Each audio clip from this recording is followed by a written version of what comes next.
All right. Peace, peace, peace, everybody. Welcome to Show and Prove. I'm Show and Prove. I'm Aki El Karar. Know what I'm talking about? Apologies for the 30-minute lateness. Had to make a quick stop. But we back and we in here. You know what I'm talking about? And we are continuing the journey, going right along um, with Nomad Empires. So, peace, Chief. Peace Master Mainlet and everybody else in the space, you know what I'm talking about. And we are continuing on with the series where we go on with part two of Badlands, you know, because it's just so much, you know. We started off with Badlands one, you know what I'm talking about. Now we on part two, voice, you know, two. Um, so that's what we are with it. Okay, so you know, last strong we was talking about, you know, cattle and um, the topography and geography of of Mongolia, you know, um, what's now modern day Mongolia in a sense, you know. And now we're continuing on from that, you know what I'm talking about? So peace, alien. But yeah, all right. So as you can see, it's Badlands Part 2. As a person from the Badlands, if you have not figured it out, yeah, I keep on saying it, but that's the meaning of the name of Chicago. It's literally called the Badlands, a Chicago, or uh, but yeah, it's called the Badlands. So that's why I'm from the Badlands, like literally. So yeah, peace, South Hava, peace, little five starter, you know, M&I. So um the Mongolian sheep is small, okay? Um, small, producing less meat than its European counterpart. Its wool was of little commercial value, but it was used to make felt and clothing. The most important sheep product was milk, used to make either butter and cheese or kumis.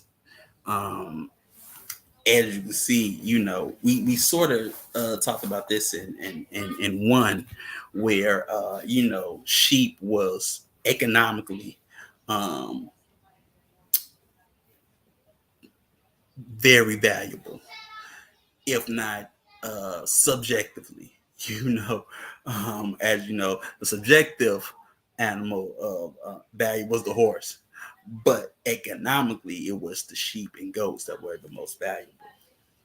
But like I said in part one, you know, this breed of, of sheep was small and produced less meat, you know, and like say, you know, it was used to produce milk, cheese, butter, and kumis. And as I told you, meat in the winter, you know, dairy products in the summer, you know. So this is where you see that at, you know what I'm talking about? So peace in my queen. Yeah. So an average family traveling in a convoy with a seasonal migration would typically possess 100 sheep, just a handful of oxen, 5 horses that could be used to ride into battle, and 3 other ponies. It was conventional wisdom that the optimum size of an ovine, for those who don't know, that's sheep. That's another word for sheep. Like you have bovine, that means cow. Ovine is for sheep. Herd was around 1,000. So you know, typically, average family had 5 horses. You know, and 3 ponies. You know what I'm talking about? Which you know, seemed like everybody got a ride. Everybody got a ride. Everybody got a ride, and they even got mobile yurts. You know what I'm talking about? Um, usually set up on wood. You know what I'm talking about, and things like that. You know, but yeah, man. Like I told you, sheep is, you know, very economical. And as you can see, the optimum size for her was around 1,000 head. You know what I'm talking about? Peace top tier speakers. So pigs were entirely absent from Nomad animal inventory. You know, though not because of any religious taboo, the Mongols were happy to eat pork or what they call black cattle. You know, the reason was simple: pigs were not bred because They needed acorns, unavailable on the steppe, and because they could not migrate long distances. So we don't dig on well, you know we don't dig on the swine, but in this culture's perspective, it just wasn't viable for some, you could say, for survival or economic reasons. You know what I'm talking about? You can say because they needed acorns and things like that, and a pig or anything really, and whatnot. They would just pollute natural resources, and they weren't. um, that I haven't figured out. I was looking for it and couldn't figure out why acorn. I'm still. I thought, trees and whatnot, but I was looking for acorns. Like, why you need acorns? It just didn't. But I have not come across that resource yet on why acorn. Um, but you know, but also because they couldn't migrate long distances. You know what I'm talking about? Pigs are usually, at least from what we see, pigs are usually big and whatnot, and they can't go far. They can't travel far. And if you're nomadic and mobile, you need animals, domesticated animals that can travel long distances. So that was definitely X off the off the list. It just wasn't. It just wasn't viable. You know what I'm talking about? So, um, 1 second. Okay. Now, about 9% of the Mongols' livestock was cattle. The typical longhorn Mongolian cattle were used mainly as beasts of burden, um, drawing the carts on which the Mongols carried their mobile girs. Um, though sometimes also for meat or hides, they were rarely used as herd animals. The ox was the most typical bovine. Bovine means cow, among the Mongols. They saw the advantage of allowing bulls to develop their full musculature. What that means, development of their muscles, um, before castrating them, So they always wanted, strong, bulls and whatnot. So you have to have a bull develop its full, muscular foundation before snip snip. you know. So peace, Emma Yakiri. So that's sort of key, um, that these beasts were, used to carry things, or drive them on. You know what I'm talking about? And same thing. A lot of cultures have used oxen, or yaks for, to really just push things, like a dang on Ford truck, F-150. That was you could literally say that ox was was the ancient F-150, because you could pull almost anything, what I'm saying, with its muscles, So yeah.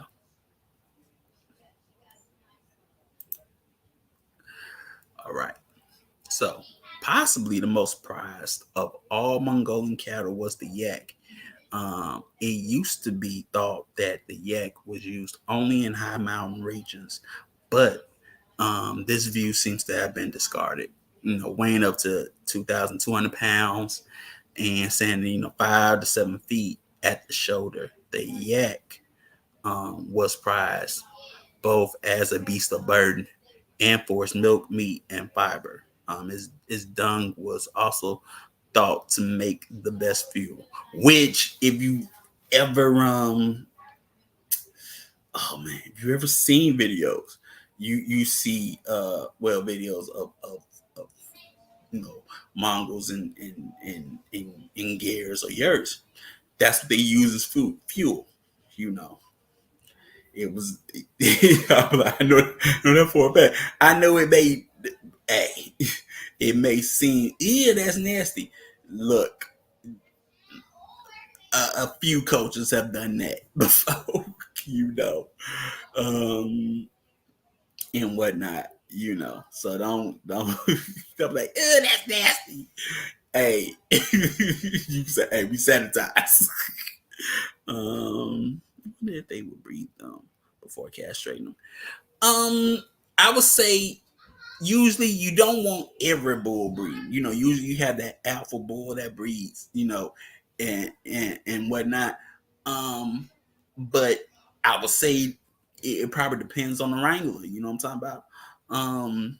Or you don't want too many if they used to be suburban and not for what you would like meat, food for us. You know what I'm saying? But you don't want that many. You don't need that many. You know what I'm saying? In that sense, Safta Hava. You know what I'm saying? So if it, so if it's not for, I would say a utility need, then of course you won't want all the bulls, or the other yaks, male yaks, breeding, just to just because it's like I say, it's not their main source of economics or survival. You know what I'm saying? It's not their main source. You know.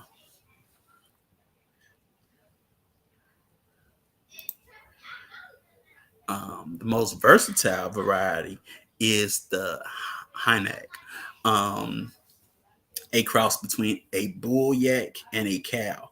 This hybrid um, is particularly valuable as it can operate at both high and low altitudes. It's docile and yields better milk. Um, I found something online. Let me pull this up. I found something online that a farmer said feeding his pigs acorns give them a nutty flavor and the meat melts in your mouth. Apparently, the meat turns red and is steak like, liquefying the fat. I don't know, don't want it. I don't know, don't want to know. That don't even sound good. Like, I, I don't know. For some, I, I feel you, but it's like, I don't, huh? I don't want I don't want no parts of the, no, no. You eat that pig from the root to the he in there before my cooking. But okay. The more acorns. But yeah. So they had their own hybrid of yak and cow mix. You know what I'm talking about? You know, um, built straight for where they for the region that they was in. And for what milk purposes. Gotta have a lot of dairy products in the summer. You know what I'm talking about? But yeah.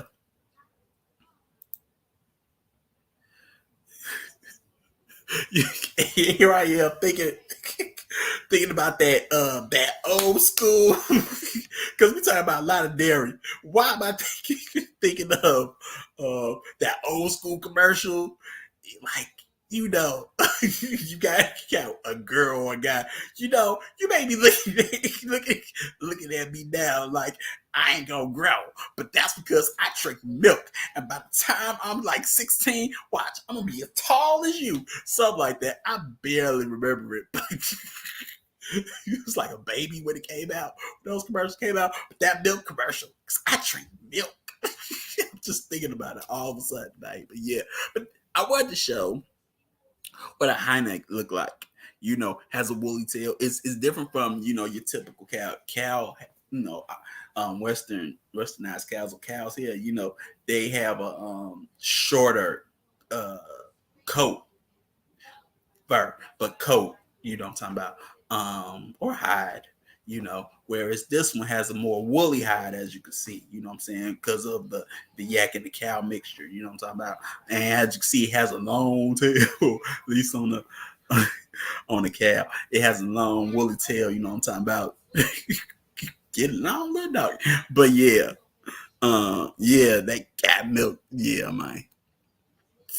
Um, so this is what a hind typically looks like.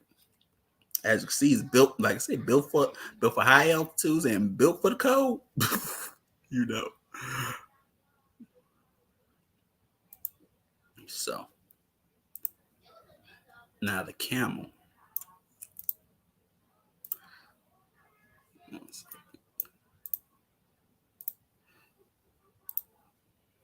Okay.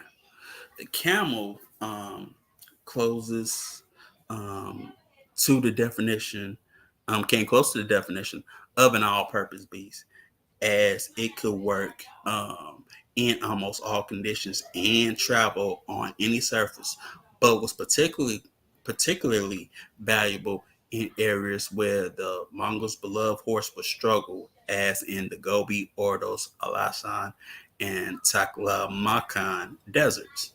So, when it comes to camels, right? They excelled at what they typically excel at, trekking the desert. You know what I'm talking about. But you gotta remember that these are not like the same deserts as the Sahara. And more importantly, you also have to, which we'll cover in the next slide, that the breed of camel that was around in the Mongols, not the same breed of camel that's typical in Arabia or the Sahara. Totally different breed. So that's something you gotta wrap your head around as well. But it was an all-purpose beast, as it says, and it could work in any condition. So the breed that they're talking about is what's called the Bactrian camel. This is actually the camel with two humps instead of the Arabian or Saharan type camel, which we normally see that only has one hump. The Joe Camel looking one. These camels look totally different. You know what I'm saying? Uh, they did. Hey, did eat camels? You know what? No, they did not eat camels. They didn't eat camels. I figured, I okay. Hey, didn't eat the camel, did they? No, they did not eat the camel. No, no, they did not eat the camel. No, you don't have to worry about that. But I mean, if it's a survival tactic, come on, Joe.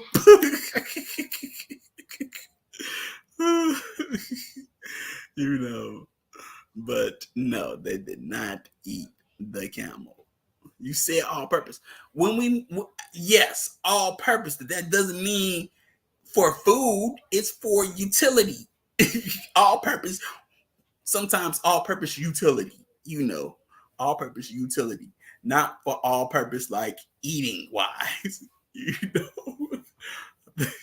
um, but the Bactrian or Bactrian camel advantages were manifold. Um, it had a lifespan of 20 to 40 years. Um, it can carry loads between 320 and 370 pounds. It can go 30 days without water. Um, if it were in a decent grazing, um, and can drink water with a higher salt content than seawater. Though when water is available, it will go down up to 50 to 7 liters in one go. Um, it is also a good swimmer. Its milk could be turned into camel kumis, and its hair was used as a staple in Mongol textiles, which is woven cloth. You know the the machine, the wooden machine. You got to use with the shoe and things like that. But that's what the camel hair was used for. So South Holland. That's what we mean by all purpose. You know what I'm saying? It could carry, over 300 pounds, 350 pounds. It lived for a very long time, 20 or 40 years. You know what I'm talking about? Had a life 20 or 40 years. You know what I'm talking about? And we ain't talking dog years, but it had a lifespan of that. And, it can have it can drink, water that had higher salt content than seawater and not die. So it can literally drink off the ocean and be okay. You know what I'm talking about? But it will drink a good fill of water, 57 liters and whatnot. But it was a good swimmer. This one could swim. I can't tell you about the basically the Arabian type of camel. You know what I'm talking about, or the Middle Eastern, because you gotta understand, Bactria is also well, it's an old civilization, but the Bactrian camel is like in the northern, we just say northern Middle East, just it's in that area of Afghanistan. It's in the stands, you know what I'm talking about. That you'll see these type of camels, you know what I'm talking about. So that's what it means by Bactrian, because that's where Bactria pretty much is. Bactria and Scythia, and Scythia and Bactria, you know. So that's something you know if you're trying to pinpoint when they talk about Bactria. But also which was amazing because I didn't know these camels could swim because I'm used to the other one. But these camels could swim, and can drink salt water. Hey, that's why all purpose. You know what I'm saying? It can do things. I ain't never known an animal that could drink salt water and live. Just saying, you know. So yeah, man. So this is what a Bactrian camel looks like. It's more hairier. Look, beard game. As you can see, you have the double hump. You know what I'm saying? And it can be out there in the snow, man. It ain't. Where one is for the desert, this one is for it's literally like say all purpose. Gang in all seasons. So as you can see, these camels do look cool though. But yeah, man. And we get to it. So, um, okay. The horses were domesticated on the steppe as early as 3200 BC. But early civilizations used them for chariot warfare rather than as cavalry. Probably first tamed as a ridden war horse by the Mongol tribes between 5th and 3rd century BC. But on the western steppes, not until 1st century BC by the Scythians. Like I say, that's another nomadic tribe or empire we could get into, but I don't have the books for the Scythians. There's like this one I want to get that talks about Scythians, but I don't have the book yet. But once I get it, it will be put in the queue. you know. Um the horse became an even more formidable weapon of war with the invention of the stirrup in the 5th century AD. Now, pay attention. Sometimes you got to pay attention to words. Now, when it says, early civilizations used them for chariot warfare rather than as cavalry, they don't got to say it, but you should already know who they talking about.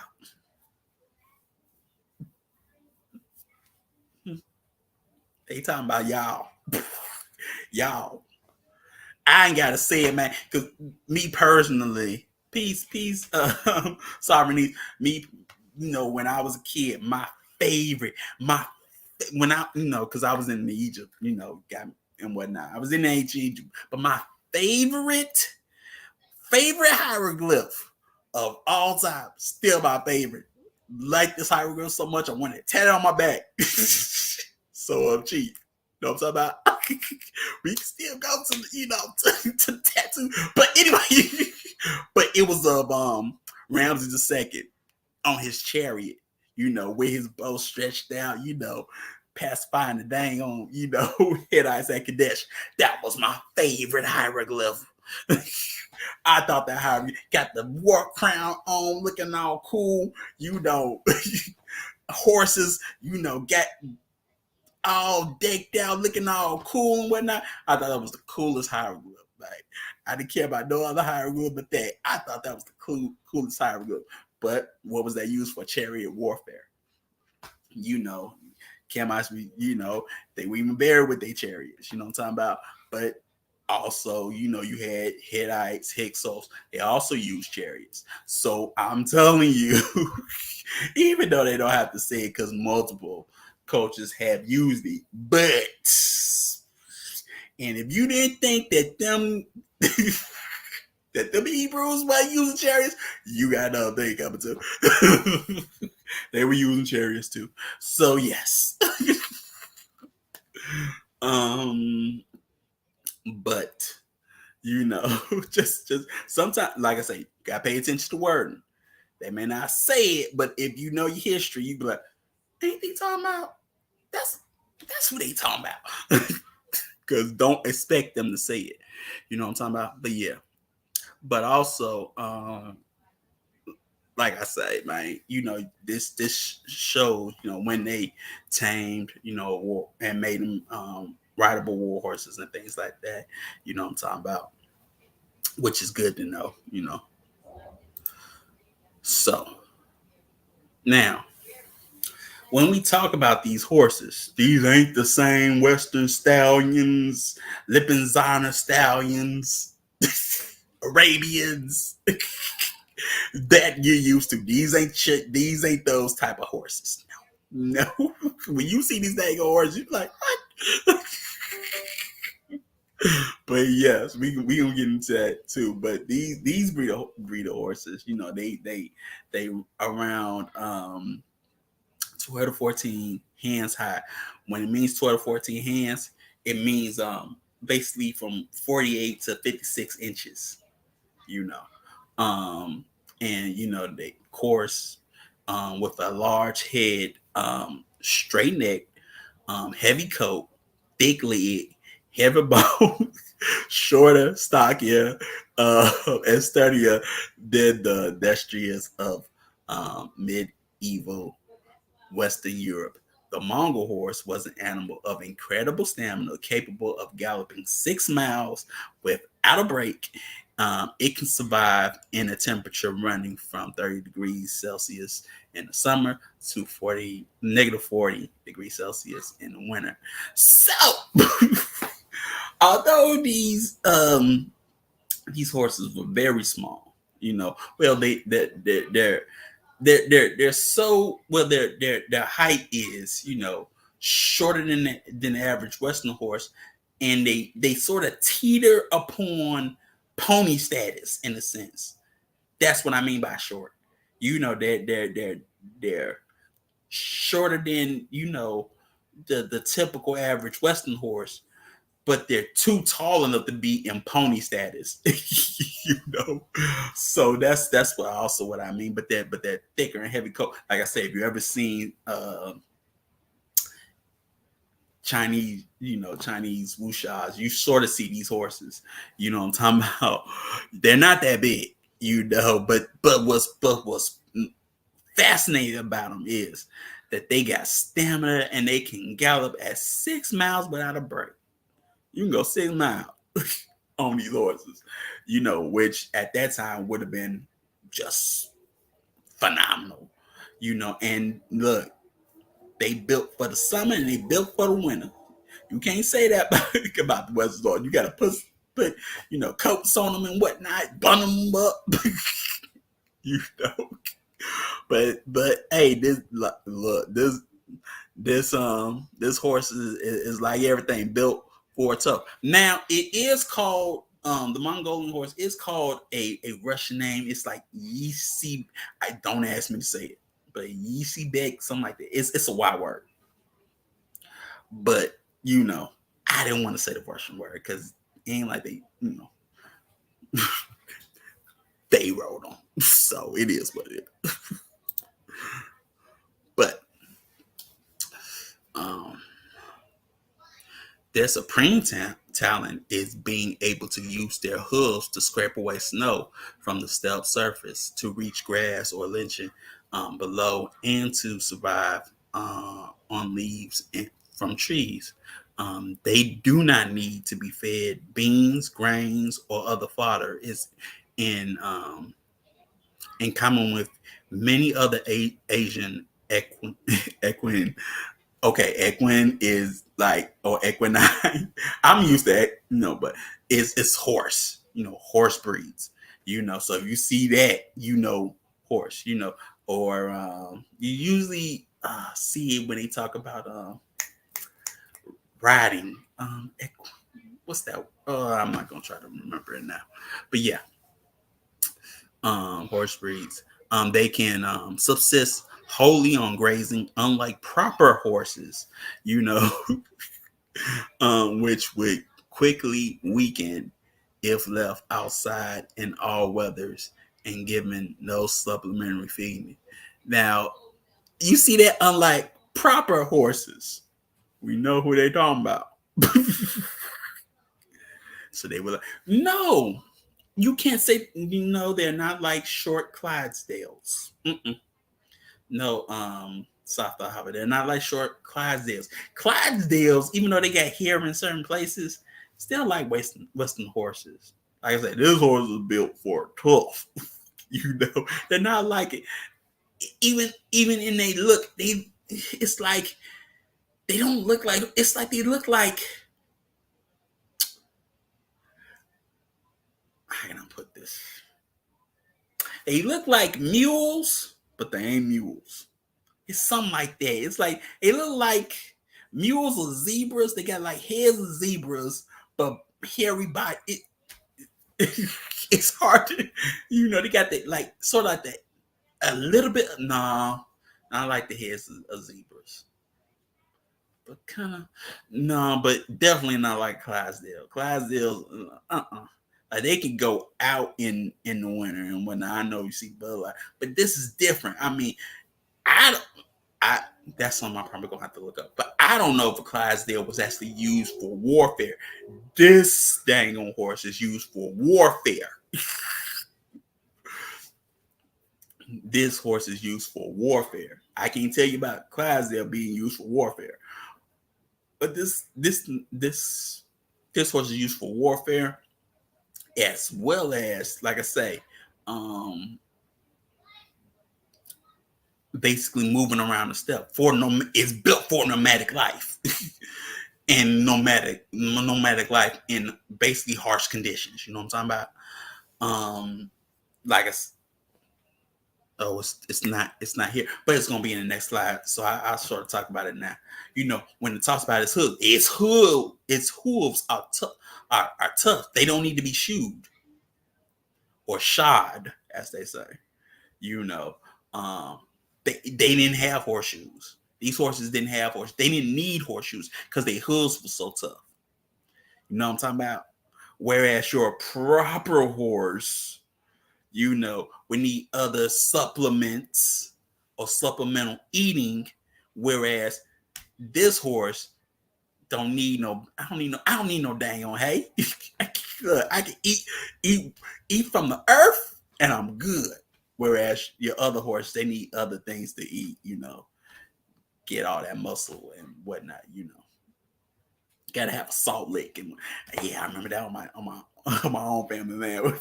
We had horses. I look at it, it's eating the salt. Oh, it's cool,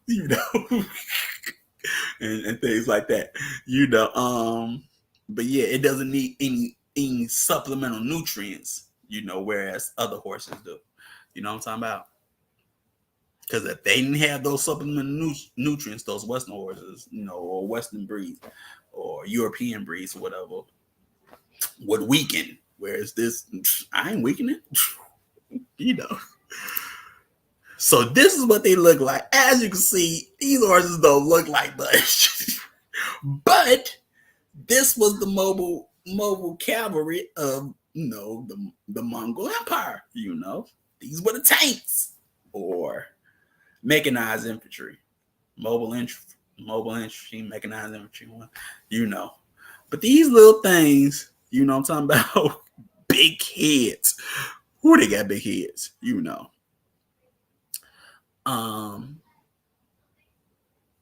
Stocky, short. I'm talking about. But these were used. What I'm saying? For it, man. Which is hey, I find that to be very outstanding and fascinating. And this is what gave them empire. This right here, what I'm talking about. Which, like I said, we gonna sort of talk about it, next strong a little bit. But who would think that would you be afraid of a horse that looks like this? That's all docile, you know. Looks all docile. Doesn't look like much. Doesn't look scary. But these horses, had men on them that could kill you. That would use these for war. You know what I'm talking about? I'm just, like I say, amazing. Now, when campaigning, each Mongol had 3 remounts, and on force marches rotated these every 2 hours to prevent exhaustion. A gear containing 5 people that had more than 10 horses was considered rich. A horse was valued as being equal to 5 head of cattle or 6 sheep or goats. So if you had 10 of these things, you was rich. I guess if you had 5, you was hood rich. But you but if you had 10 of them, man, you was somebody. Because that was equivalent to having 5 head of cattle or 6 head of sheep. You know what I'm talking about? So that'd be 60 head of sheep or goats, and 50 head of cattle. 50 head of cattle. But the class is really large compared to the Mongol horse. From what you describe, it's considerably large. But like I say, even though Imaquia, class there is very large. As far as I know, there's no record of them being used for war. There's record of this little thing being used for war. It's considered. It's really. All breed of stallions, mustangs, and whatnot. At least on the western side of the game, is considerably larger than Asian bred horses. They just are. They just are. But but you gotta also understand that these horses were also going to be used in the Middle Ages. In the Mongols, when they went over into Europe, they used horses like these. I mean, I expect later on that they would use, probably westernized horses in those part of the region. But they came over with these horses, and look who got beat war-wise. If we talking cavalry, because you got your knights and whatnot and all that, they have long signs. Yeah, they got big heads. You know what I'm talking about? Yeah, long snouts, whatever. Yeah. But they got big, they got big noses, they can run. Ain't that what they said about? Y'all know who they said that about. I don't need to tell you. Some of us had to run against horses. OHIO, for those that don't know who I'm talking about. Run against horses and win, mind you. But yeah, yeah. So, but I'm just saying that if you look at these horses and you look at the opposing side and you like how they win, you would think that they're the most superior breed of horse, and then they get beat. I don't know what your last experience was like. Man, you better get back on that horse if you want to ride. Quick. I don't know why you afraid of horses. You probably come from a people that rode horses. You never know. All right. Well, I know I came from people that rode horses. They even had my song. My sister had her own horse. I didn't have my own horse, but this little girl had her own horse. So I know they rode horses. She rode a horse before I did. I didn't get bad. Ugh, that made me bad. How she get a horse before me? Oh, and not only that, all of us didn't have horses. None of my cousins had horses, and there was a bunch of them way older than us. And this little girl get a horse. But yeah, man. You never know. Try. Don't be scared. Can't be scared of them. Can't be scared of them dang things. They sense fear. So just get your butt back on. Ride them. Summon up your courage. So, the Mongols used mainly mares as they were more docile and yielded the vital milk for making kumas. In short, food, they had a technique of making an incision in an animal's vein, drinking the blood, and then sealing up the wound.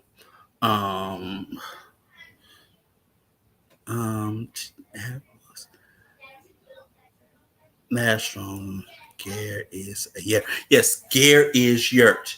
You stayed one, so you already know what it is. You already know what it is in Mongolian. Gare is yurt. Yurt is the Russian word for Gare. Gare is the Mongolian word for gear or 10, but gear.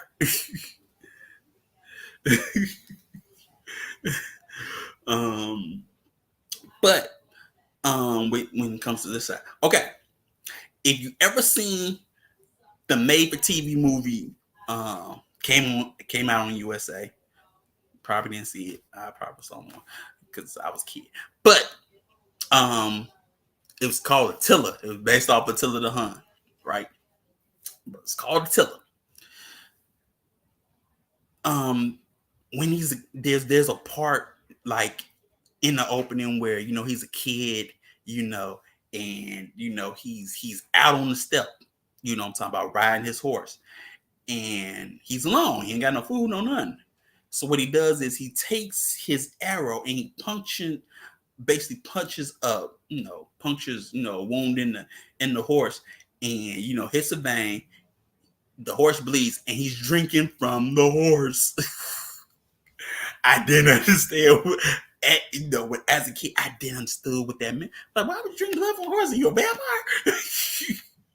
I didn't know that was a survival tactic. But yeah, they did that, and you gotta say, if the Huns was doing it or the Zhengyu were doing it, you already know where they got it from. Hun were Zhengyu. So you already know they came over, the steppe with that knowledge. That's what you do. So fun fact, I guess. You know what I'm talking about. But yeah. Okay. Men, women, and children were all expected to be expert with horses. Children were mounted on horses at the age of 3 and strapped even earlier so that they could get used to the motion of their mounts. There are examples of infant horsemen who could ride before they could walk. Look, I find that cool. Hey, teach a kid how to ride, before they can walk. They know how to ride a horse before they know how to walk. But at age 3, you already, on a horse, able to ride, man. You can't do it with a car. It's like, just think of it as, being able to ride.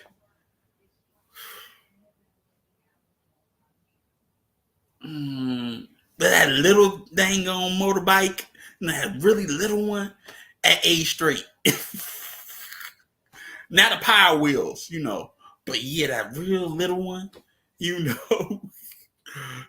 at age 3. You know what I'm talking about? Like, I could ride a motorcycle. I could ride a bike at like at age 3. Why does that sound like something that you would do with his own kids? Y'all right at age. I just feel like, yeah, that's what they do at their house. But yeah, man. Okay, Bloodland. Going on back in. Yeah, like I say, it's a survival tactic. If you thirsty, ain't no water. That's something you can do.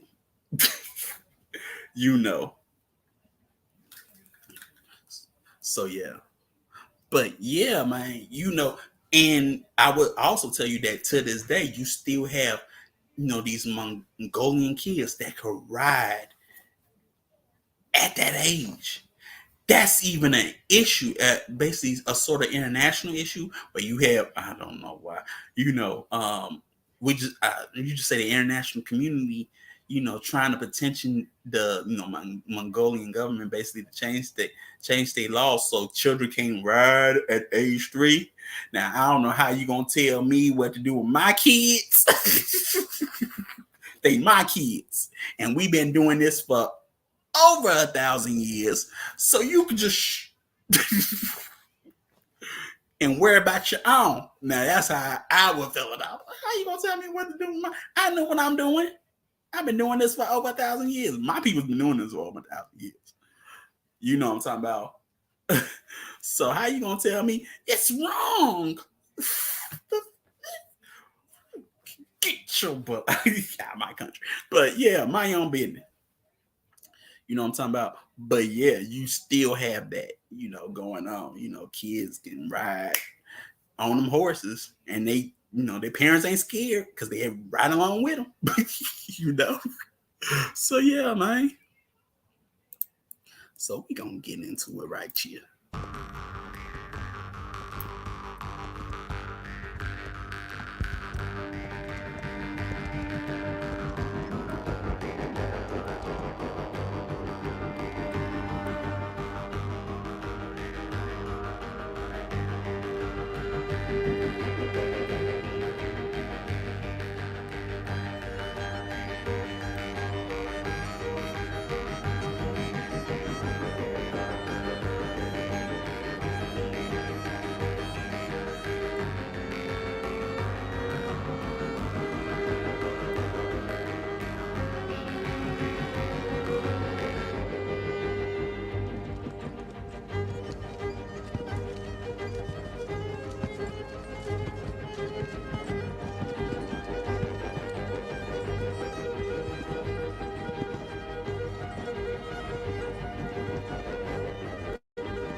All right. And don't that look fun? Look, out there riding around and getting it. But yeah, man. Look, got the kids out there, you know, having fun, you know. Um, Mongols train their horses to respond to calls and whistles like dogs to obviate the need for any special corps of wranglers. They broke their mounts early to inculcate obedience, but did not push them to the limit until they were 5 years old, or 5 years. Yeah. One of the reasons for early breaking was to train the horses not to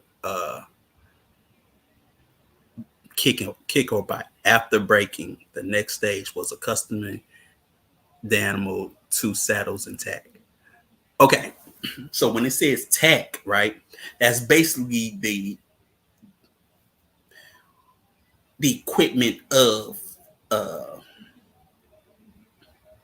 the stirrups, saddle, all the bit, don't ask me all the reins and all. That's the tack. That's what he's talking about. Tack. And when you were actually, putting all that stuff on, they call it tacking up. You know what I'm talking about? So that's when we talking about tack, okay? You know what I'm talking about. That's the, we gonna say the equipment. you know, the stirrups and all. You know what I'm talking about? Yeah, wanna ride like the wind like that too.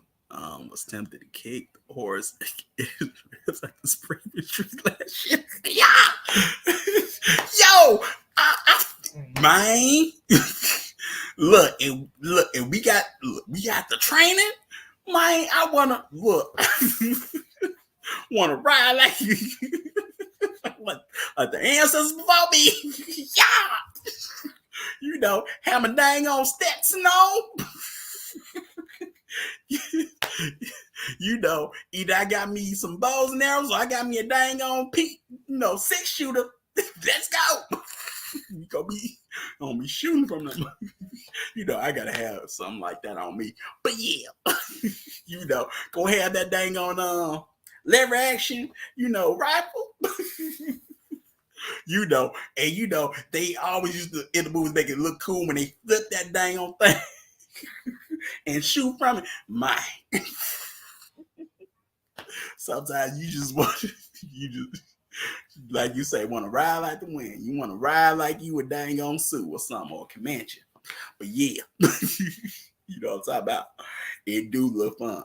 But wholesome, you out there with your family. You know what I'm talking about? It's a family oriented thing. You know what I'm talking about? Where everybody does it. you know. Um, so I think that's the most interesting or key thing. You know what I'm talking about? But yeah. So Mongols found the accurate shooting was easier at a gallop than at a canter, which was because when galloping on a free rein, the horse lowered its whole top line, stretching and lowering its head and neck, giving the archer a field of fire. So when we talking about, well, cantering is not like galloping. Galloping is like a full sprint. Cantering is sort of like it's not a trot, but you like a little, we just gonna say jog. You know what I'm talking about? It's sort of hard to gauge speeds when you use certain words like this. But at a full gallop, you able to have a better feel of fire. I still wonder why this, like for some particular reason, shooting from a motorcycle sounds cool. Like you can still do it, in a sense like you would a horse. I mean, I don't know. Maybe it's just me. Maybe I'm the only one that want to shoot from a motorcycle. You know what I'm saying? Like it's a horse. Maybe that's just me. But pulling up when I'm walking through. Exactly, walking through with my bow and arrow and a poncho and some spurs. Yeah, see? Now I don't know about poncho, you know what I'm talking about, but I gotta look like dang on let's see. Um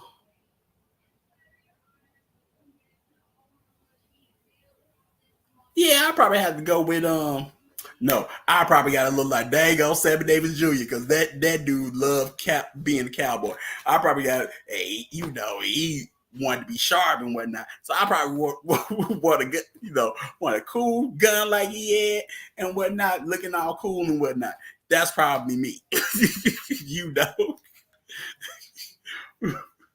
And what yeah, man. And oh man, he could dance and shoot at the same. Oh my goodness, when I saw him dance, with 6 shooters and shoot them, I'm talking about in Robin and the Seven Hoods, which is about Chicago. But you know what I'm talking about. I thought that was so cool the way he was doing it. He was just phenomenal, man. Like, oh my goodness. But yeah, man. To a horse. Yeah, yeah, you can. You for sure can. But you know what? Mongols still, Mongolians still do tricks on horses, on these horses. I came across a couple of videos, but I didn't want to show them because I was worried about copyright. But they look cool. You know what I'm talking about? I could have came out, man. I was thinking about showing one where they was breaking the horse. One where one was just leaning like, scooping up dirt. I think he trying to get the bow from the ground. He was just and the horse was leaning one, and it was cool. But yeah, man. But also, I would say you gotta have trust in the horse. You know what I'm saying, and in your legs. You know what I'm talking about. To have that feel of fire. You know what I'm saying. That's what made them so cool and exceptional and great horse chargers, masters of the dangle composite bow. And the composite bow was, to me, coolest dang on bow and arrow that you could ever have. That dang on thing looked cool. Its penetration was better. You know what I'm talking about? I don't care about that dang on punk English longbow. I don't care. You can have that. Give me that dang on composite bow. Bow. It literally had better penetration. You know what I'm saying? And think about it. This is still during the Middle Ages. So you're going to need penetration through armor, especially plate. You know what I'm talking about? Man, I was also thinking about Homie and Shane. Shane! Come back, Shane! I think it was Alan Ladd. I think it was Alan Ladd that played in Shane. But yeah, I was thinking because he was cool, but come back, Shane. That was another one. Or maybe Burt Lancaster and should be OK Corral. Because he should have been the one to play Doc Holliday.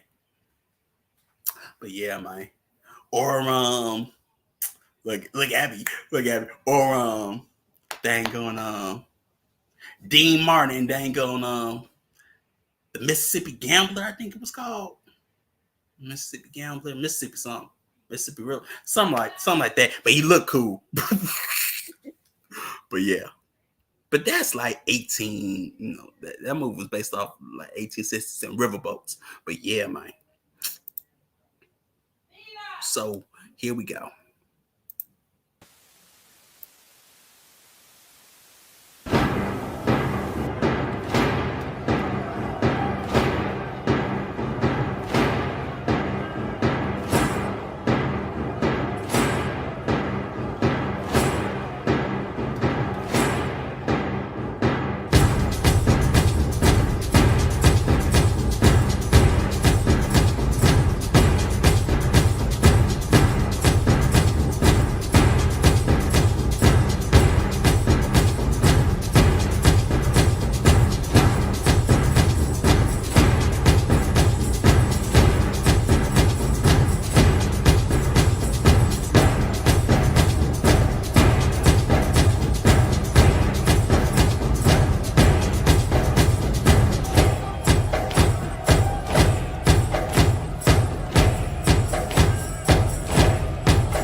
So yeah, that was a little bit of archery, horse archery for you.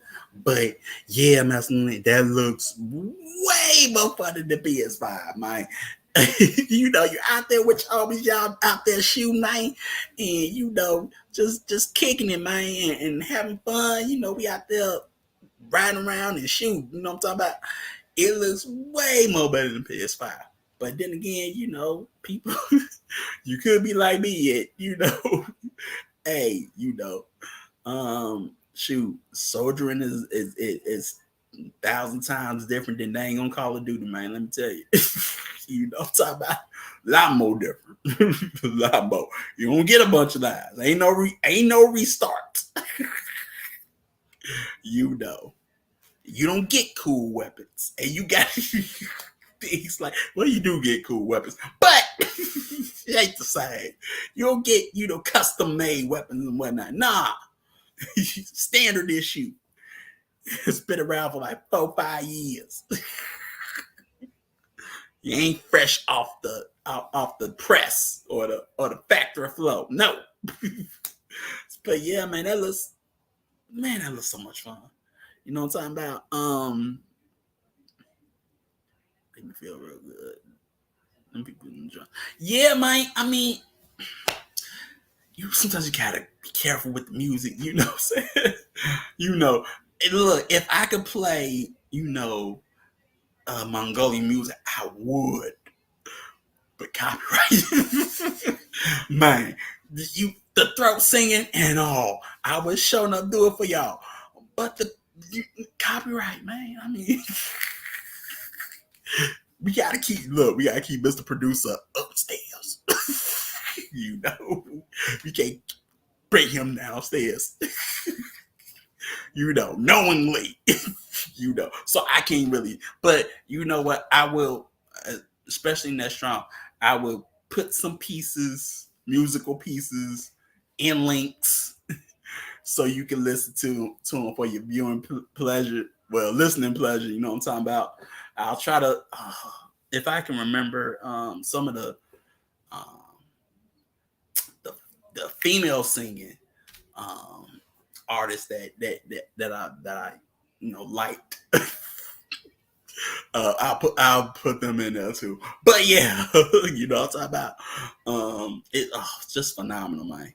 You know what I'm talking about. My head's up display. Nothing. I mean, hey man,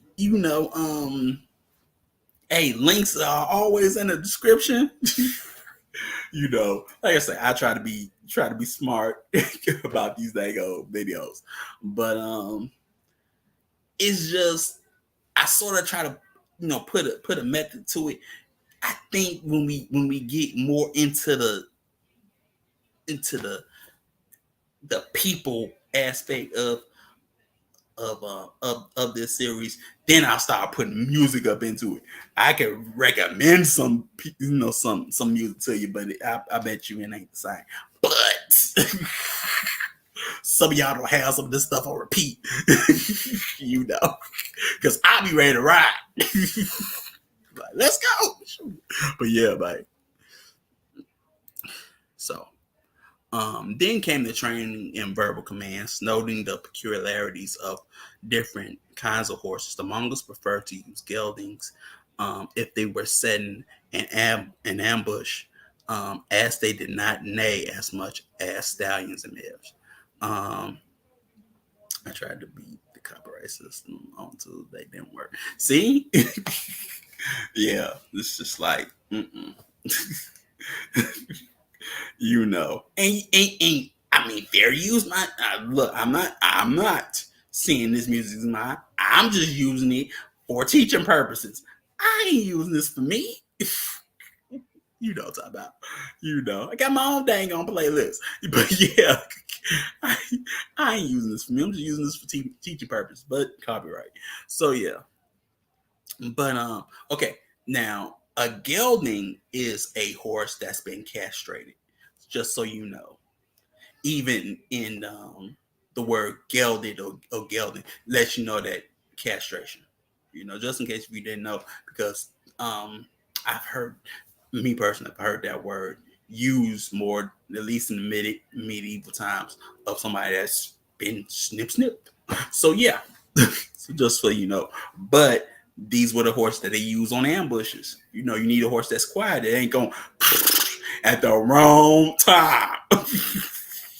You out there on an ambush, trying to put in that work. Put in that work or take that work. You probably trying to be a stick up kid.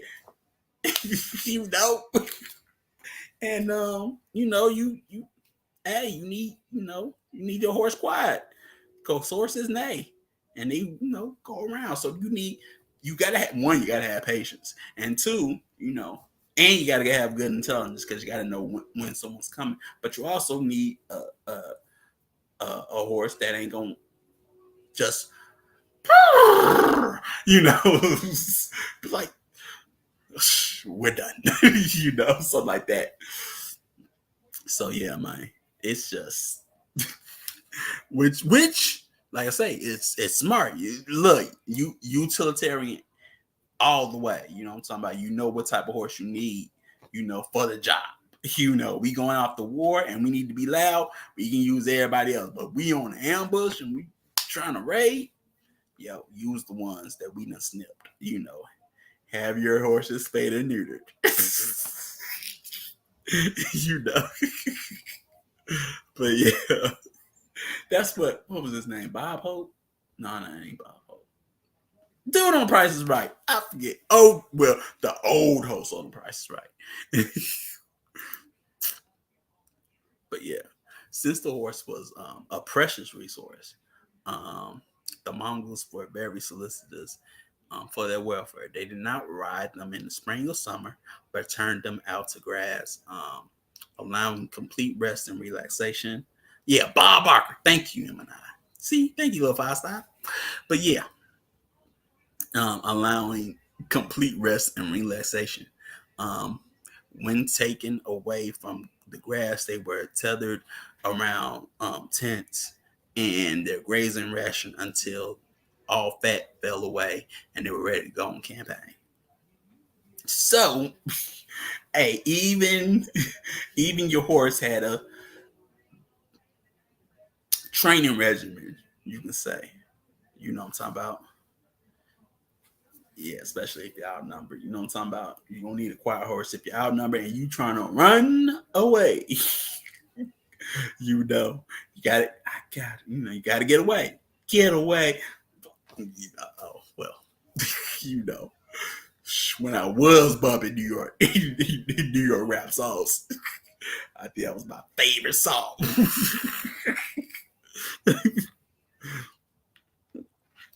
But yeah,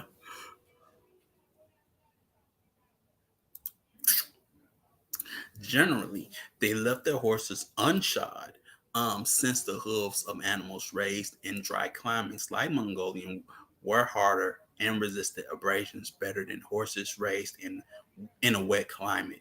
But once they ventured outside of Mongolia, the Mongols often found that their steeds needed to be shod. So they needed shoes on them. They had to put the Tims on. The steel boots. We just call them steel boots. They had to put the steel toe boots on them. You know what I'm talking about? you know, But at home, they didn't need it. They didn't need it. You know what I'm talking about? You know, because they didn't come from a place with wet climate. But if you did, that's why you need, your horse needed to be shod. You know what I'm talking about? So, like I told you, till they got, to the west, or to the Middle East and whatnot, where there was wetter climate, they realized, okay, we got to shoot it. Not in this climate. No, not on this land.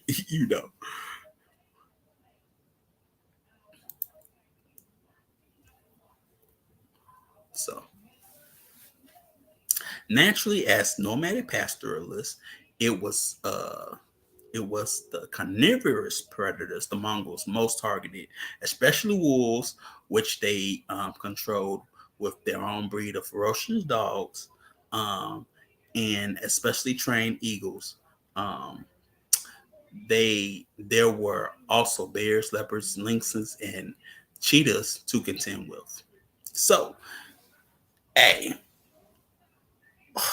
okay, so, um, they weren't scared of no wolves. They killed wolves. But they also had their own breed of dogs, ferocious dogs. And that dog is called the Bankhar, um, aka the Mongolian Mastiff. We're gonna get a little bit into that.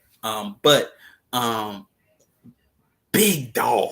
You know what I'm talking about? Big hairy dog. Big hairy dog. It sort of looked like, I want to say it looks like a Rottweiler, but like a hairy Rottweiler, but maybe like Rottweilerish. Yeah, like young, but when they, get them heavy coats. But man, that's a ferocious dog. That dog literally takes down wolves. I've seen the videos. And yes, I would have put them there for you to see. But hey, some people probably don't want their kids seeing dogs kill wolves or anything like that. Kid show, gotta be kid friendly. You know what I'm talking about? But if it's me, oh yeah, sure, we can look at this all day, son. He's like, oh, you see that? Usually you would think a dog would be the wolf. But in this part of the world, oh yes, this dog kills wolves. Ain't scared of no wolf. Be fighting wolves back. I'm just saying. you know. But yeah, man, the Bankhar is ferocious. Also, we'll get into that a little bit. Once the what's the name show, but I think it's also a if memory serves me correct, it should be also a very expensive dog.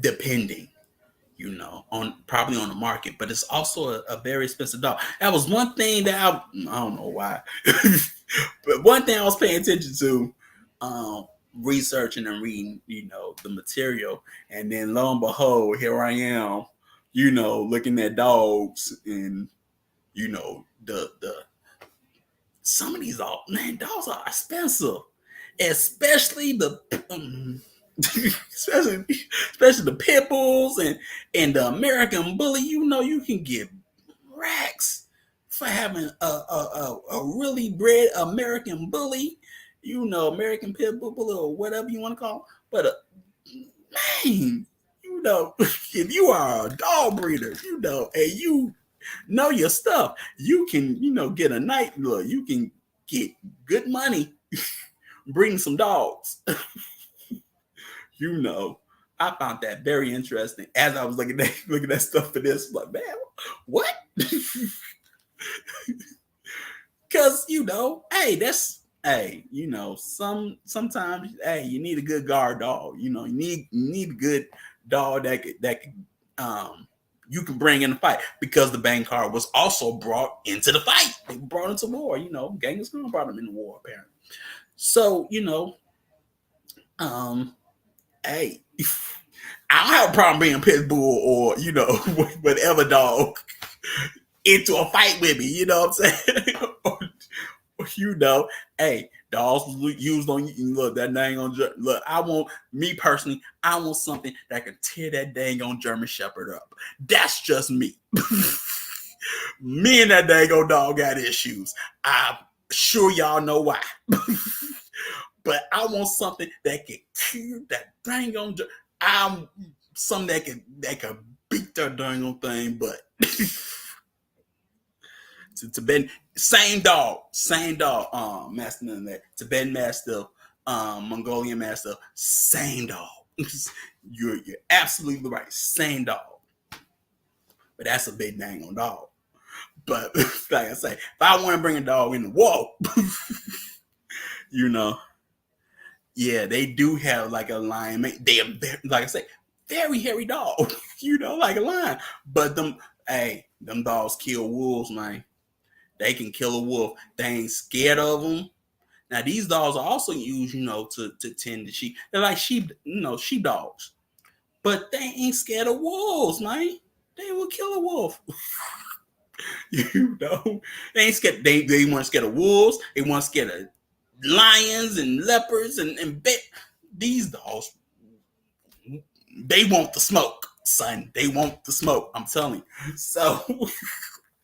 So I mean, I look at that and I'm like, man, what's over here? What's that equivalent to? I mean, I know we like, Dobermans and pit bulls and whatnot, but can you actually utilize that for warfare and defense and whatnot? That's what my mind went to it. Especially when it came to that day. Me personally, it's that dang old German Shepherd. Like, look, that is the enemy. You see a dang old German Shepherd, I don't care. You kill that dang old. But yeah, man, Dobermans are expensive too, especially the European ones. Man, like I tell you, man, a lot of these dogs you wouldn't think are like you like what's it's like what is like what are you getting?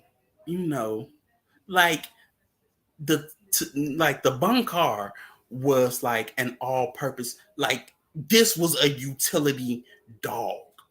You can use it in war, use it to defend the property, everything, right? But now you spend up grands on dogs, and it's like, can they hunt?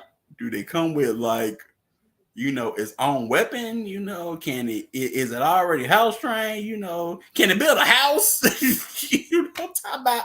I mean, like, what are you really getting?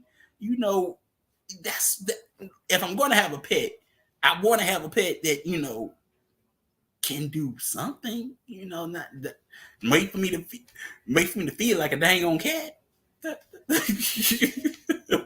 When she did that dang on said about the cat, like him better have our feud. Him better play with me. Him better him better empty out my kitty little box. you know, I don't want no dang on. There's another one on my list. Hey yo, so but I got a dog. Hey yo, German shepherds on site, cats on site. You understand me? But yeah, man. I mean, for certain dogs were not just your friend or a pet, they were also used to help you hunt and warn you of danger or something. Save your life, something. Can this dog give me CPR? Something. you know. Can it hunt a deer? Can it take down a deer? That's another thing these dang old things can do. They were used to hunt, man, and whatnot. But man, that Bankhar, man, is just phenomenal, man. So yet the Mongols' most interesting feline relationship was the snow leopard or unts. Um, Nowadays only found at altitudes between 1100 well no 11,000 and 22,000 feet. In the 13th century they were plentiful and could be tamed and were used by the Mongols in their great dragging hunts, sometimes amazingly being covered to the killing grounds on horseback. They were made convenient pets for the Mongols as they will eat large amounts of vegetation, grass, and twigs, as well as meat. So, not only do I got a Bankhar, look, I could have a snow leopard as a pet. Now, I found that cool. If I wanted a, I like big cats, but if I wanted if I want a pet, I want something like a snow leopard or a tiger, like Tony Montana had.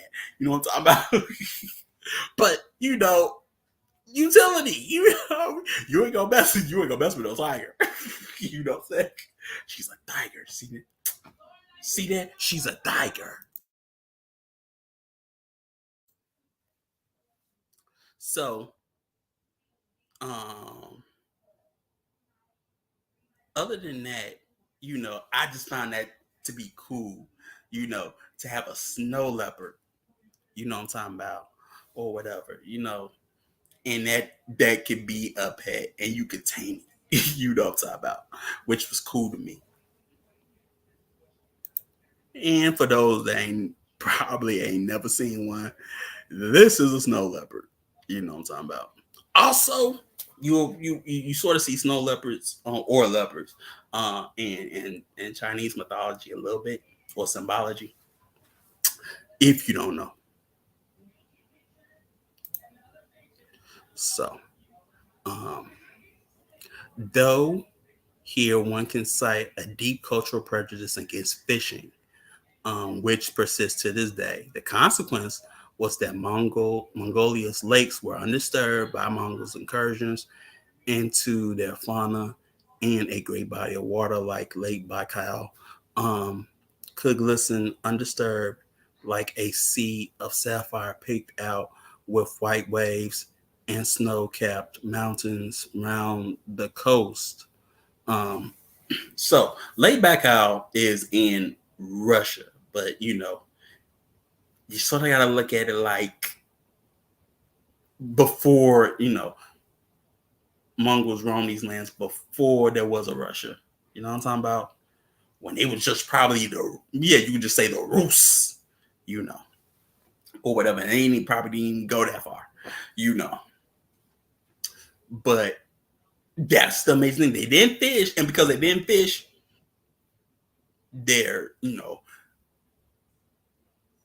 bodies of water remain undisturbed and look beautiful. Man, I saw some montages of Lake Baikal, like in winter and spring, and it looked cool. Man, that place looked cool.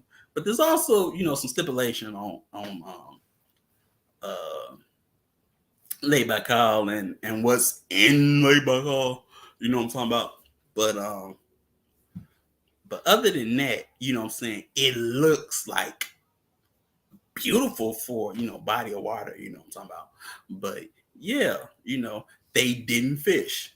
Now imagine that when I read this or whatever, I was like, imagine if you didn't eat like shrimp or things like that, things you ain't supposed to eat no way. But if you didn't eat shrimp and certain things, what would certain bodies of water, at least over here, look like? Would they look like they're supposed to? Saying if you didn't over pollute, or if you didn't,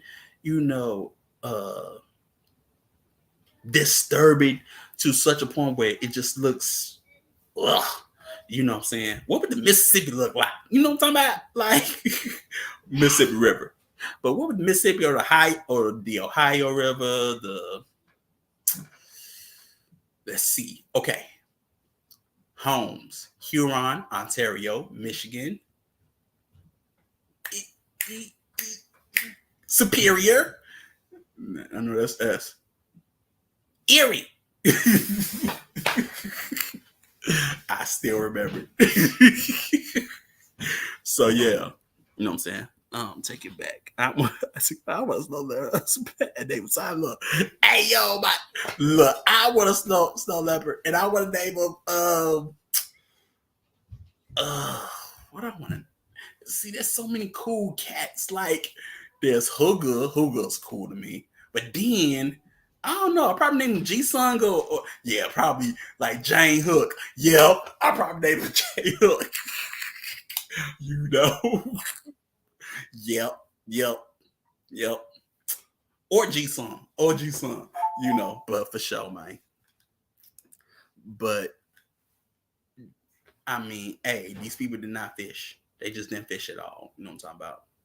Which it is what it is. You know what I'm talking about? But they had other means of food and whatnot, so they really didn't need the fish.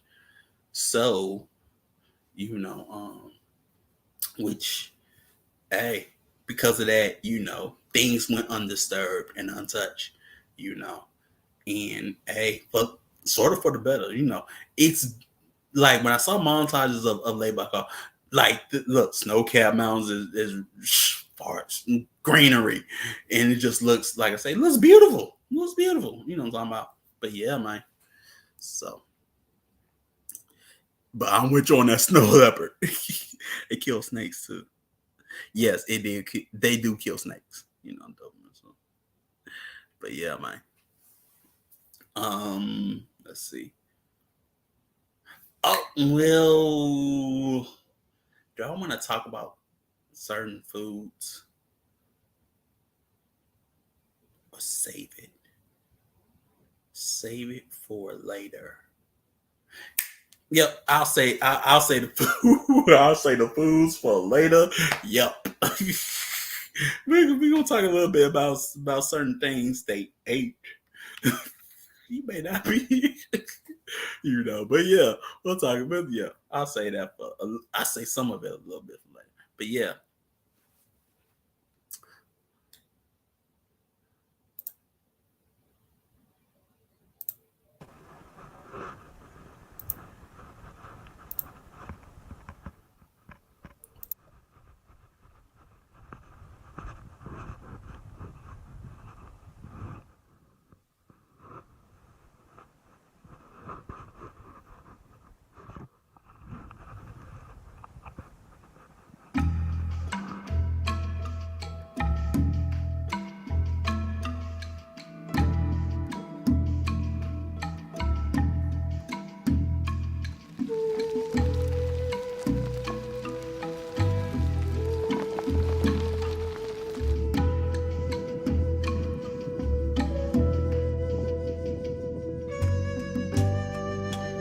Tugbayar Horl, or Taga as his friends call him, is a herder.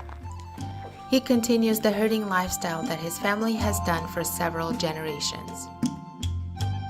He lives 2 hours outside of Ulaanbaatar with his wife Tuya and their 2 dogs, Arslan and Matzadeh.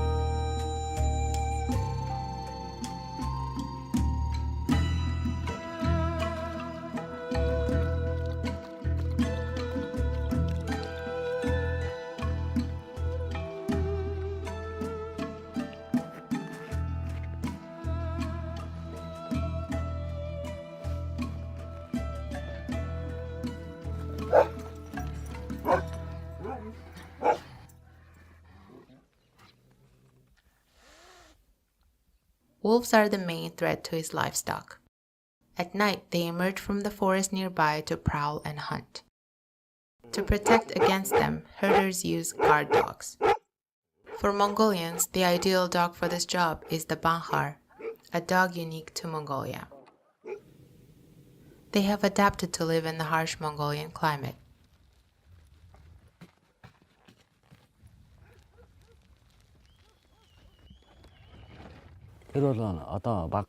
Before the Bankhar, wolves would just come into the animal fence and take away our livestock. After we got the dogs, we haven't lost any animals to them.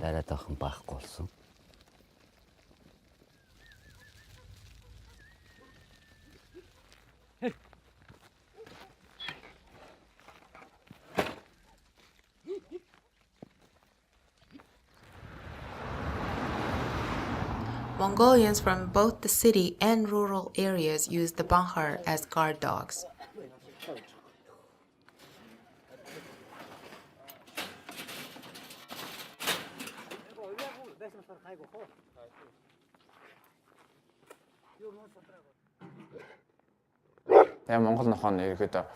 Bankhar dogs were used in war during the time of Genghis Khan.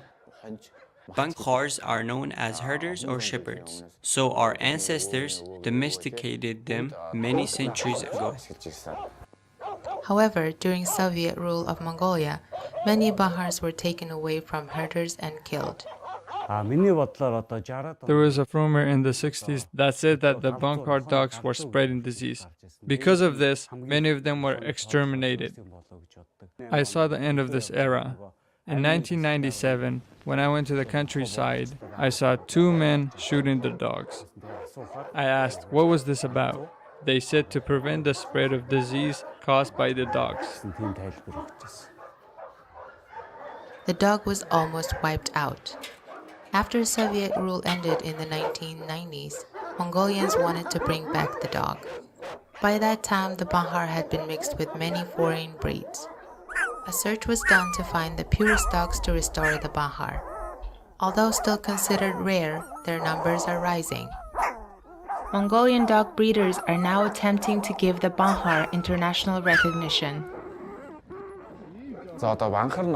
Bankhars have many features. For example, they are good with babysitting, just like golden retrievers. But when it comes time to protecting the herd, Bankhars are just as good at guarding. Bankhar dogs are inseparable from herder families. You can't imagine herders without them.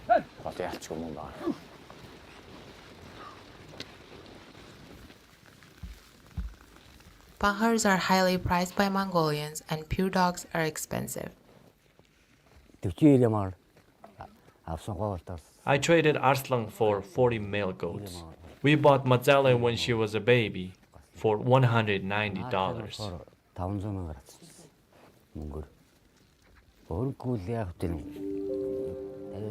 I have nearly 60 cows and 200 sheep and goats. It's enough for my lifestyle. Every day he releases them to nearby pastures to find food, while the dogs wander the landscape.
Milk is their main source of income, making them around $190 a month.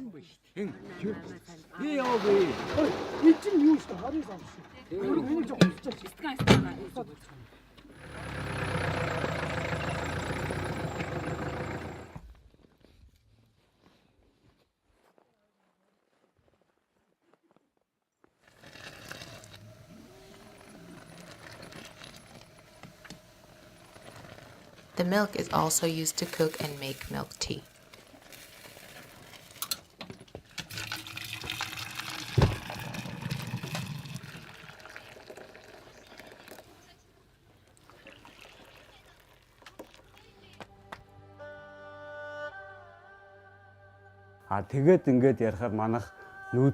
Herders, livestock, and the Bankhar combined represent Mongolian nomadic culture. This unique dog is only found in Mongolia. Without it, our nomadic culture is imperfect and incomplete.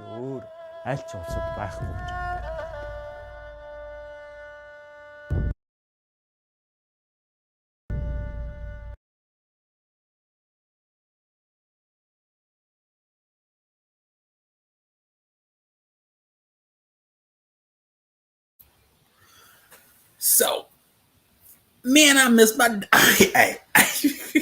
I'm missing you, and I know you missing me, Juvie. But yeah, man, I miss my dog. But yeah, man. Hey, I love that song, man. Hey, felt it, But yeah, hey, man, like I told you, man. Them girls be nice, man. Yurts. The yurts be nice, man. I love it, But yeah, look, you live out of yurt have a gang of land, man, and don't need much. Might need a big bed, but I need a big bed. But some space to move around and dance in. But other than that, hey. But hey, they getting it, man. Ain't one for nothing, you know what I'm saying? And that's also as they was talking about it, one thing you have to understand is, during the Red Scare, which is, I just say the Red Scare, you know what I'm talking about?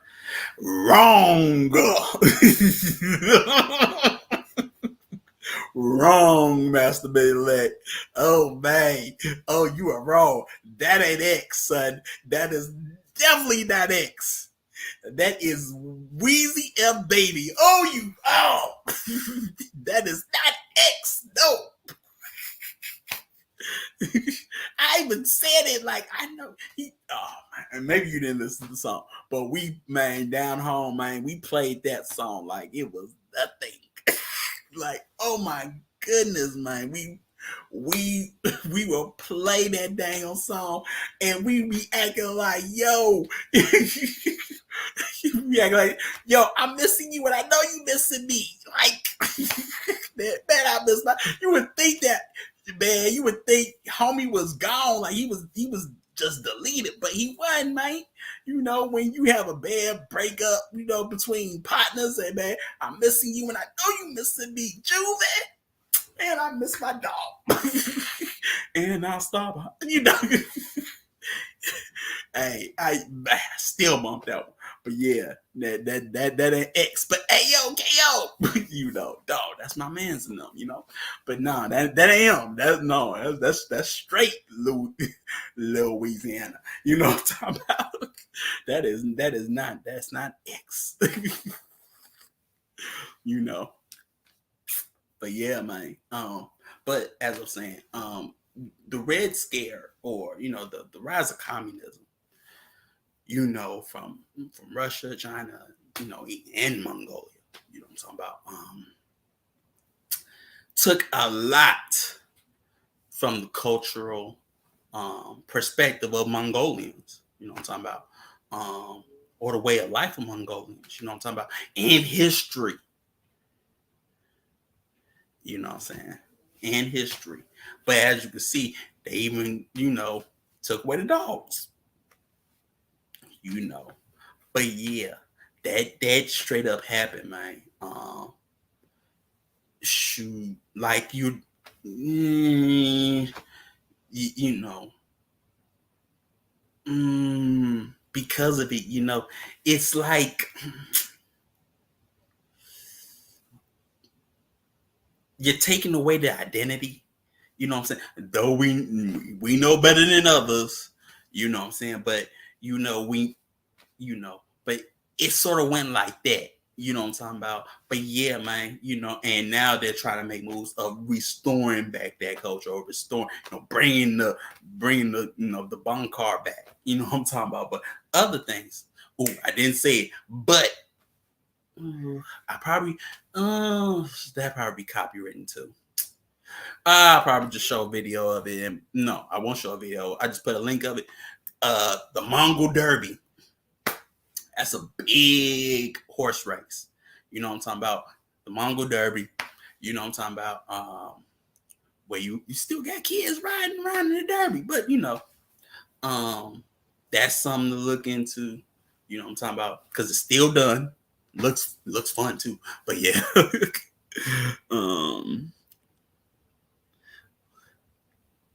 I'm not, I got a little kind of confused. Well, you know, hey, I mean, hey, yo, I mess with X all day, son. But when it look, you know, when it came to that one, and you know, Cash Money broke. Oh, for some, because I'm Midwest. That, you know, hey, yo, that broke our hearts. Like, they ain't together. No, they supposed to be. No, son, like, no. You know, but yeah, man. So yeah, but was Mongolia from an Asian background? Yeah, Mongolians are from an Asian background. They're in Asia. They're from an Asian background. You just don't think of it like Chinese. You know, there are many Asian cultures, you know, from that whole continental region, you know. It's just Mongolians don't get a lot of shine, you know, besides, you know, being Mongols, you know, and the Mongol Empire. But they don't get a lot of shine, you know, nowadays, you know. Nobody, you know, who talks about it, you know what I'm saying? For those that don't know, Ulaanbaatar is the capital of Mongolia, okay? Propaganda can be so sinister, but so effective, spread a rumor, achieve your objective. Yeah, you know, because they took, like even the secret history of Genghis Khan, they had to hide that. You know, they had to hide that, you know, during those times, you know what I'm saying? Because, you know, they know. You know what I'm talking about? what I can't speak on. I can't speak on that one. But yeah, man, it's real. You know what I'm talking about? It was real. You know what I'm talking about? Because that could get you killed, subversion or whatever. You know what I'm talking about? So yeah, man. But hey, you know, you out there, just you and your dog, man. You know, getting it. You know, making that money, making it. You know, and whatnot. Got a gang of land around you. You know, you ain't got no mansion. You know, but shoot, you're doing something. You got a big chief like you know, you somebody. You know what I'm talking about? You somebody. But yeah, man. And you got 10 horses. You got 10 horses. Or 10 plus horses. You know, 1,000 head of sheep. Man, you living a dream. You know, you living a dream. You know. So yeah, man. So join us next strong when we leave the Badlands. Well, we're not leaving the Badlands, but we're leaving the Badlands, or at least this segment. And we are going to be talking. Well, it's going to be called Tribes and Empire, where we talk more so, at least about the tribes of the steppes. During that time, we're gonna hopefully get into a little bit of Genghis Khan's history and whatnot. But we're gonna focus mainly on the tribes. You know what I'm talking about. Now, mind you, when I came up with this title, I got it from a Chinese show. It's based on a book series called Novaland, right? And they got many shows about many different shows, TV shows based on this book series, and one of them was called Tribes and Empires. And I thought this show was gonna be good. It started out good. It like literally started out good, and then it disappointed me. It disappointed me so bad, but I liked the title, and it actually had like a little bit of steppe culture. We don't say Mongolian, but steppe culture in it. But it just came. I name at least subtitle it Tribes and Empires. You know what I'm talking about, or at least Tribes and Empire. But yeah, man. I mean, we're gonna get into it. Talk about some Tai Chu stuff. Yeah. A few Tatars and a few of them. We're probably going to cover a little bit of the relationship of Jin Dynasty and whatnot with the steppes, or the people of the steppes, just so you can get an overview, I would say, like that. This is sort of why I like Legend of the Condor Heroes, because at that time you had the Jin Dynasty and Genghis Khan, Mongol Dynasty. Oh man, dang, that was good. But so you sort of got to understand it a little bit on what was going on a little bit. But yeah, man. So we'll talk about that, and we'll keep on going. Remember, we got our new fellowship tomorrow. We got midday affirmation as well. So look, man, we still coming. Look, she came out with a new podcast. Size does matter. But it ain't what you thinking. So get your head out the gutter. I don't care. Even if the sun down, get your head out the gutter.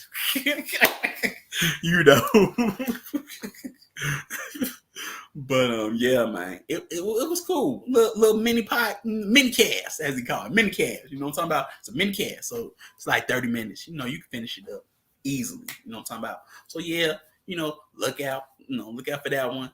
Also, I don't know if you want. wants to talk about it now, or just surprise him.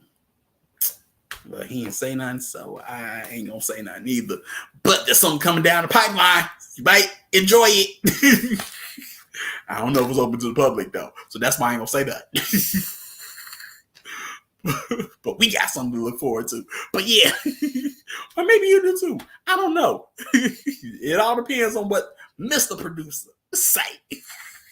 If he put it on order, like like TV Harry Potter or something. But yeah, you know what I'm talking about. But so that's what we got in the works. You know what I'm talking about. So hey yo, give thanks everybody. Thank you for showing up and showing out. I will see y'all next strong. I'm Achi El Karar, you know what I'm talking about. And look, we gonna get it with Tribes and Empire next strong, you know what I'm talking about. So give thanks and enjoy the fast.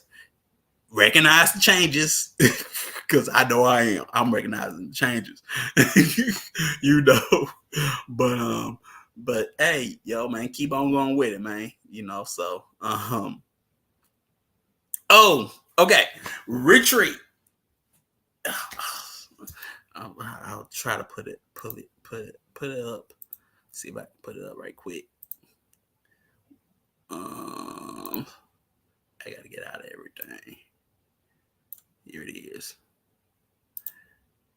Bam! Retreat.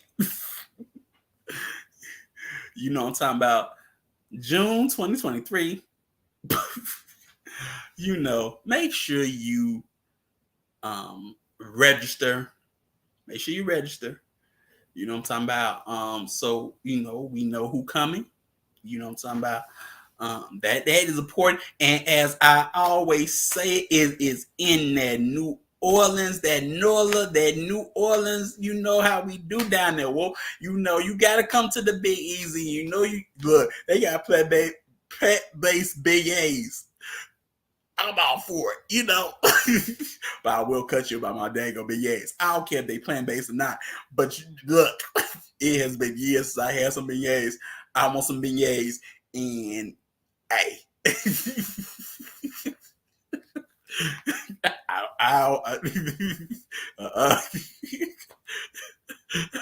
better shut you out. He is still talking about the beignets. You dang all right. Look, you wouldn't understand. But yeah, so I mean, look, we have fun no matter where we go. We learn a lot no matter where we go. We do a lot no matter where we go. You know what I'm talking about? So come on, show out with us. Have fun with us, fellowship with us. You know what I'm talking about? Because we gonna get it in. You know what I'm saying? We gonna have a swinging good time. You know what I'm talking about? Up in that Louisiana. You know what I'm talking about? But yeah, man. So that's what's there. So, bam. See, so that's what we got. So, other than that, give thanks, and I will see y'all next strong. So, peace, everybody.